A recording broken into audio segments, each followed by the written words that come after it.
I have a confession to make, and it's about Disneyland and Disney World. I don't know if you guys are gonna be able to still be my friend after this. But before we talk about it, y'all have been asking for it. I got new limited merchandise that every day is a blessed day to be alive design. This is the motto that I live by. Literally, I say it every single video, or like 99.9% of every video. So you can get it right now, link in description. Get it, it helps out my channel so much. Disneyland has a store called the Pooh Corner.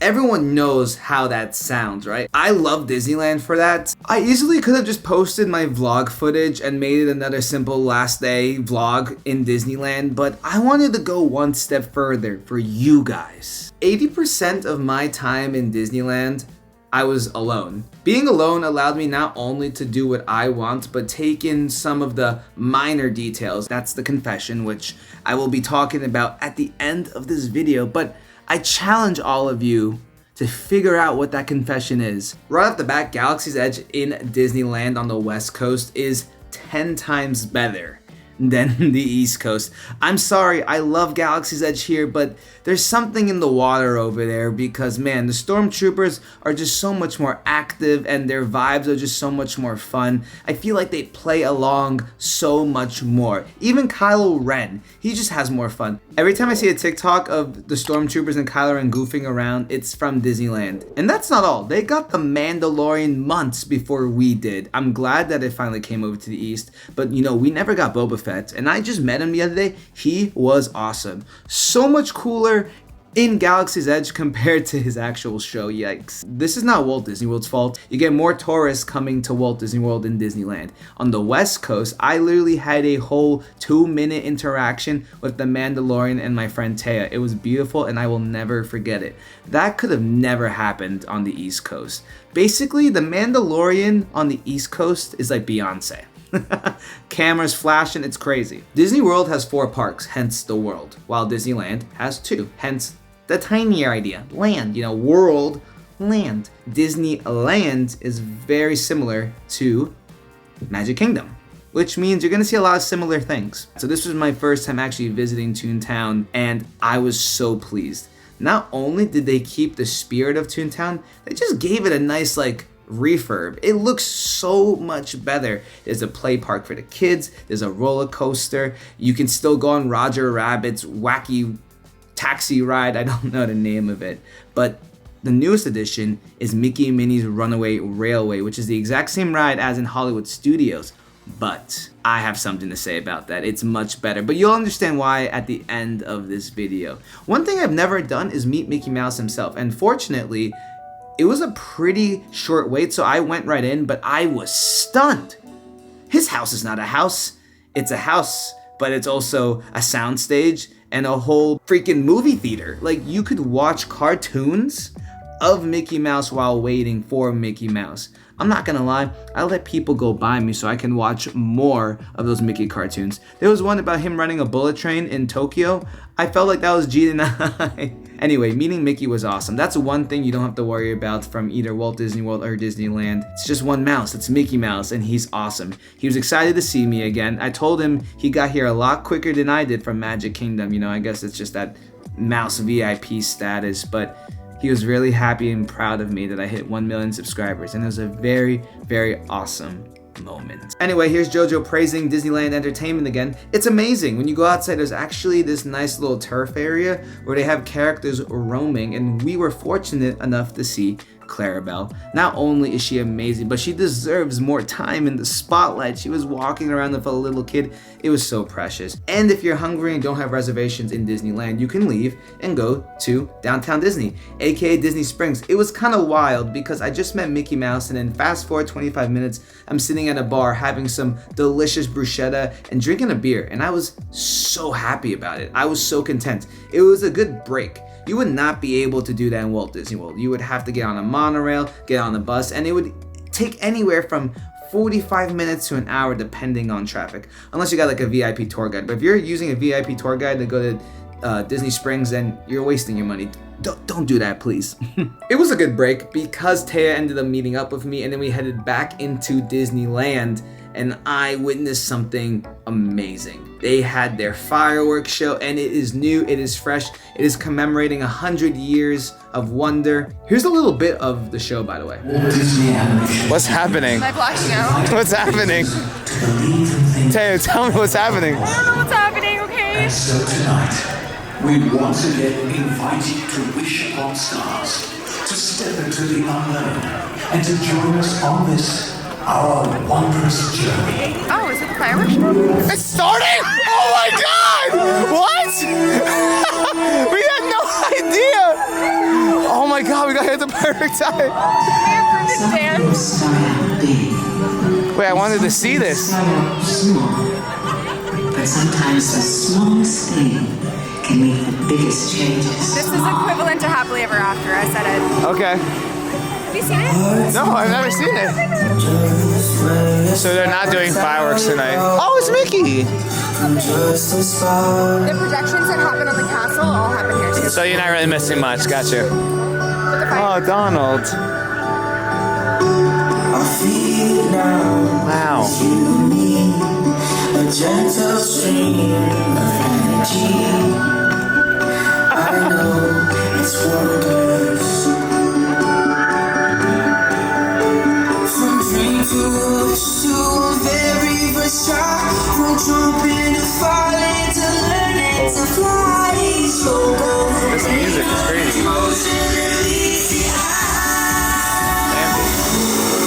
It's the magic that we call life. It's the stardust that lights your eyes. It's the flight of the butterflies. The vibe for sure. Tarzan. Aww. Oh. I like the music. I like it. Ariel. Okay.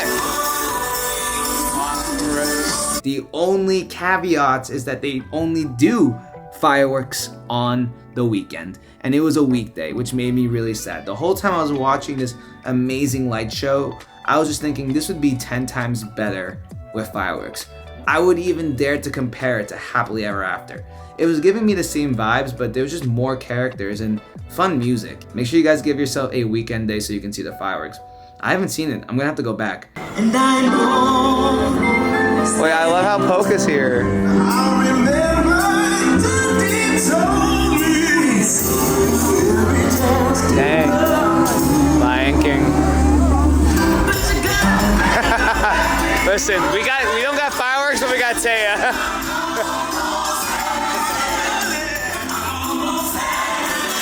Treasure Planet? They got Treasure Planet out here too? Wow.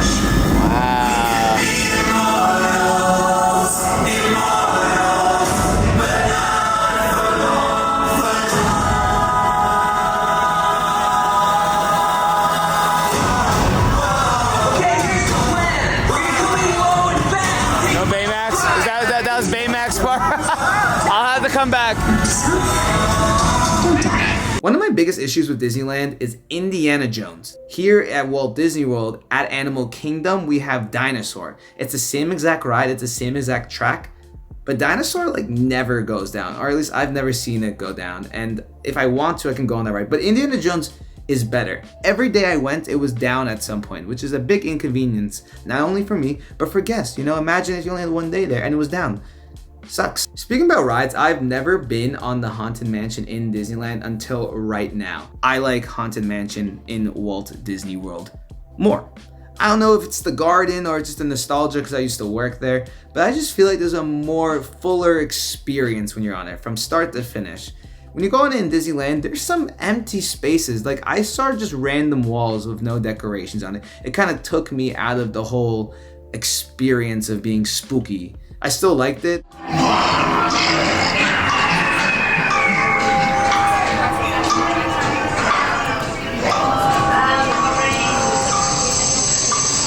Oh wow.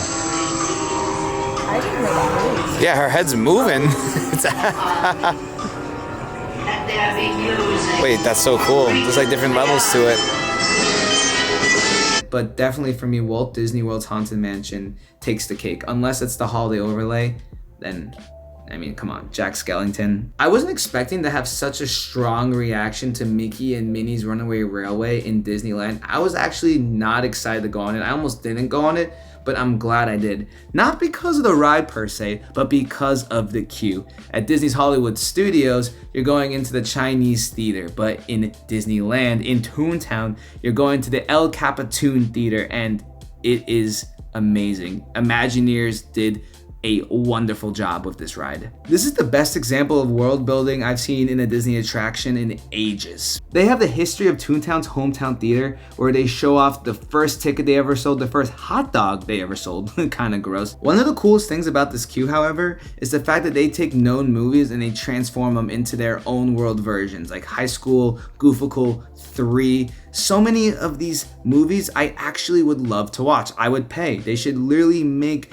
these shows on Disney Plus. I'm telling you, it would be a hit. As you progress through the queue, you realize that the El Capitan Theater actually has the real life props that they use for their featured animated films that you love and have grown up with. How amazing is that? Sorry, I got caught up. It's animated, so obviously it's not real, but they do such a good job of making you feel like these movies do exist in our world as it stands. My favorite movie is Fantasia. I used to watch it all the time on VCR. But look at this, it's the real life sorcerer's hat. How amazing is that? Well, it's not, because it never actually existed, but you get what the El Capitan Theater is doing. You get what the Imagineers are doing. It's creating this world that never existed, and it's making it that much more real. Just how you can meet characters in real life, now you can actually see the props that created the stories that you enjoy. I mean, when it started actually floating, I lost my mind. It was glowing. How is it glowing? I don't know. Oh wait, I do know, because it's actually the sorcerer's hat. Now, I could spend 15 minutes talking about each and every Easter egg, every prop in this queue, but I know you guys don't want that. I mean, the fact that there was a Mickey Mouse Clubhouse prop, like, that was nuts, and it was life-size. When we made it to the cartoon, it was exactly the same. The transition into the Runaway Railway station was the same. Now, this is a little bit of a Disney adult nerd coming in right here. The structure is bigger in Disneyland. Those two columns, they didn't exist. When you get onto the actual ride, there's some decorations that are a little different. I mean, Mickey and Minnie in their car seem a little more animated. They're moving their heads more. It just seems newer. The signpost that usually falls in Disney's Hollywood Studios version, it doesn't fall, it spins, which honestly, it makes more sense that it's spinning, because then everyone's going on different pathways, which relates more to the ride. Going into the underwater scene, it's much more open. You can see more. Instead of going to the right, you go straight. Our squid dude is hiding behind the exits, which is interesting. I feel like the movement was more stop and go on this one than in Hollywood Studios. I would have to go back and ride it again a couple times to see for myself. Regardless, the one thing I really do like, the biggest change, is that once the ride is about to be over, you go through this long hallway, which allows Goofy to talk more and kind of add more context to what happened on his side of, driving this huge train. And then once you get into the final room, you can see Mickey Mouse, Minnie, and Pluto a lot more clear. They're a lot more close, it seems like. I had a blast, and I like Disneyland's Runaway Railway so much more than Walt Disney World's. I know, you guys are wondering, JoJo, what is your confession? Well, I've been afraid to tell you guys, and that's why it's the end of the video now, but I like Disneyland more than Walt Disney World. With all that being said, every day is a blessed. I'm joking. I like Disneyland in very specific ways more. Don't get me wrong, Walt Disney World is still my favorite. It has 4 parks, a million resorts, and like a bazillion restaurants. I can never get bored here. I can walk outside and do something new every single day. I feel like Phineas and Ferb, what are we doing today, Ferb? And then, you got Universal down the street, but that's a whole different video. But Disneyland does do some things better than Walt Disney World. Now, that's not necessarily anyone's fault, but right off the bat, entertainment. The fact that I walked into Disneyland and I saw Mickey, Goofy, Daisy, Pluto, Chip and Dale all in the main town square area was insane. I saw more characters in Disneyland in 1 hour than I did a whole week in Walt Disney World. And that's just because they're allowed to roam. They're allowed to have more fun. That's why I think stormtroopers are a little more loosey-goosey with the rules sometimes. I mean, I saw Captain Hook. I saw Peter Pan. He pulled a sword with me. it just feels so much more free, which kind of adds more to the magic. Disneyland just feels less theme parky and more magical. I don't know if it's just because it's the original park and Walt Disney was right there doing all of that, but I was so happy doing nothing in Disneyland. The lines were super long, it was a super busy day, but I was still having a blast. And I can't say I'd feel the same way about Walt Disney World. I hope we can still be friends. I love Walt Disney World, but man, Disneyland is something special. With all that being said though, if you enjoyed this video, make sure you go ahead, like, subscribe, share, ring that bell. And if you're still watching, my real confession is that all of my audio from my last night of Disneyland was muted, and that's why I had to make this kind of video. But I'm glad I did, because it's definitely different and more fun and a little more interactive on my end. So if you enjoyed this, let me know. I love feedback. Good night, everyone. I hope you liked this video. Thanks for a million subscribers. Go buy the merch.